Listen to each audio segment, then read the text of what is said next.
दोस्तों, मैं आशुतोष देवलिया संपूर्णानंद अपने चैनल महाविद्या साधना में आपका स्वागत करता हूं। आज का विषय है, क्या हम भगवान शिव को अपना गुरु मान के साधना कर सकते हैं? तो मेरा जवाब है नहीं। हम शिव को मान के साधना नहीं कर सकते हैं। इसमें दिक्कत क्या है? शिव तो सभी के गुरु हैं, देवादिदेव देव महादेव हैं। तंत्र की उत्पत्ति जो है शिव सती संवाद से ही हुई। पार्वती जी उसके पार्वती जी पूछती हैं और शंकर जी उसका जवाब देते हैं। तो जब शिव सबके गुरु हैं तो क्या शिव को हम गुरु मान के साधना नहीं कर सकते?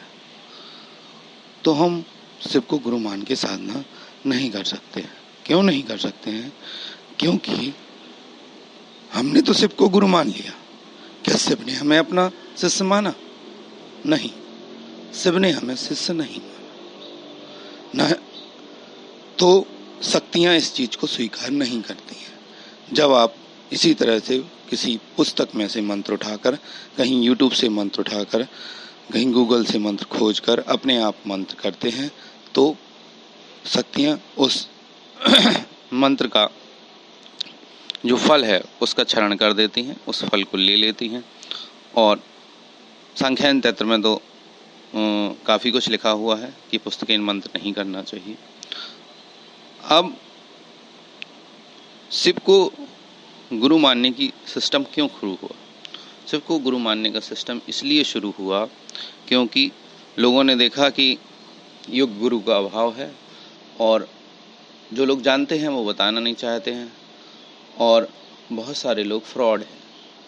इसके कारण शिव को गुरु बनाने का सिस्टम शुरू हुआ। जब हम किसी महाविद्या की साधना करते हैं, किसी भी विद्या की साधना करते हैं, तो आप यंत्र पूजन में देखेंगे कि गुरु परंपरा का पूजन भगवती के साथ हो रहा है। तो आपको की जो पहचान है शक्तियों के साथ, वह आपके गुरु से ही है। जिस तरह इस जगत में आपकी पहचान आपके पिताजी, आपके परिवार से होती है, उसी प्रकार शक्तियों की दुनिया में आपकी पहचान आपके गुरु से होती है। आपके गुरु कौन है?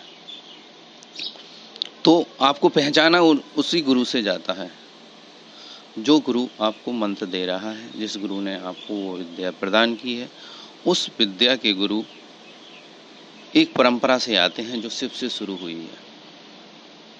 आप देखेंगे जब यंत्र पूजन जो आदमी जानते हैं, जो आदमी करते हैं, वो देखते हैं कि शाक्त परंपरा में सिद्धौध, मानवौध और देवौध 3 प्रकार के गुरु जो हैं आपके चक्रमंडल में हैं। फिर आपके दादा गुरु, आपके गुरु और आपके गुरु, आपके परम गुरु और परतपर गुरु जो हैं उनका पूजन होता है यंत्र में। तो इस तरह से मान के थोड़ी चलेगा। ये मैथमेटिक्स थोड़ी है कि आपने मान लिया कि शिव हमारे गुरु हैं और हो गया, आप साधना करने बैठ गए। शक्तियाँ ये स्वीकार नहीं करती हैं। शक्तियों की दुनिया में ये स्वीकार नहीं किया जा सकता है कि आप शिव को गुरु मान के आप साधना करें। आपको मानवीय गुरु की ज़रूरत होगी। इसमें जो शक्तियाँ संरक्षक हैं, जैसे कि अस्त्र विद्याएँ हैं, या बगला स्वयं ब्रह्मास्त्र विद्या है, तो स्वयं अपने मंत्रों की रक्षा करती हैं। तो जब आदमी बिना दीक्षा के, बिना किसी गुरु की सहायता के अपने आप मनगढ़ंत अपने मन से कहीं से भी उठा के मंत्र करना शुरू कर देता है, तो उसको बहुत सारी दिक्कतें शुरू हो जाती हैं। जैसे कि आर्थिक स्थिति का खराब होना, बीमारी उत्पन्न होना। हो सकता है कुछ लोग इस तरह से सफल हो गए हों। वो सफलता उनके अच्छे भाग्य के कारण शुरुआत में दिखाई देती है, जिसको आप फर्स्ट लक भी कह सकते हैं, या शुरुआती भाग्य जो है वो किसी के भाग्य की ग्रह फल अच्छा चल रहा है तो जो नुकसान होंगे उसके स्व मंत्र जाप से या शिव को गुरु मान के मंत्र जाप से होंगे, वो नुकसान उसको दिखाई नहीं देंगे।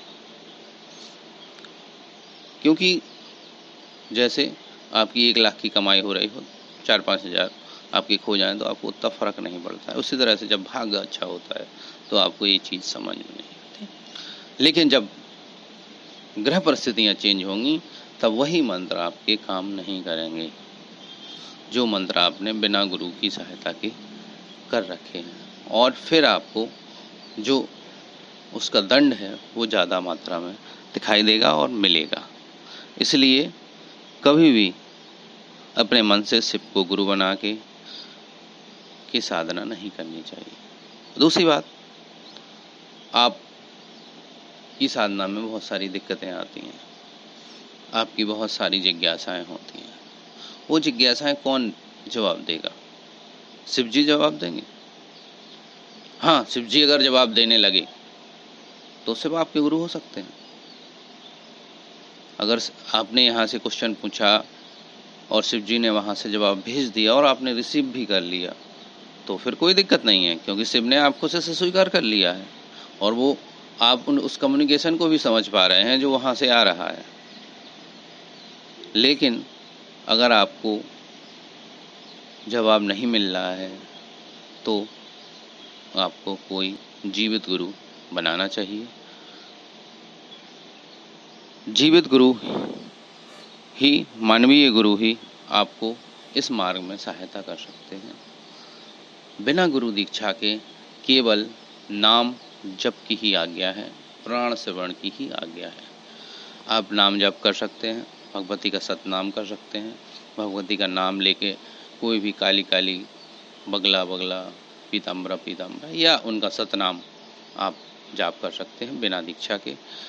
इस तरह से इंटरनेट की बातों में आप शिव को गुरु बना के, हनुमान जी को गुरु बना के, किसी को भी गुरु बना के, इस तरह से मान के कि फलाने हमारे गुरु, रामकृष्ण परमहंस हमारे गुरु हैं, वामखेवा हमारे गुरु हैं, या कोई भी हमारे गुरु हैं, इस तरह से मान के साधना ना करें। साधना हमेशा प्रत्यक्ष गुरु बना के प्रॉपर तरीके से दीक्षा लेके ही करें। अगले वीडियो में हम आपको बताएंगे कि आप गुरु का चुनाव कैसे कर सकते हैं, कौन कौन से संप्रदाय हैं जो तंत्र में काम कर रहे हैं, उनसे आप गुरु खोज के आप अपनी साधना कर सकते हैं। अगर आपको मेरा चैनल पसंद आया हो तो लाइक करें, सब्सक्राइब करें और शेयर करें। धन्यवाद।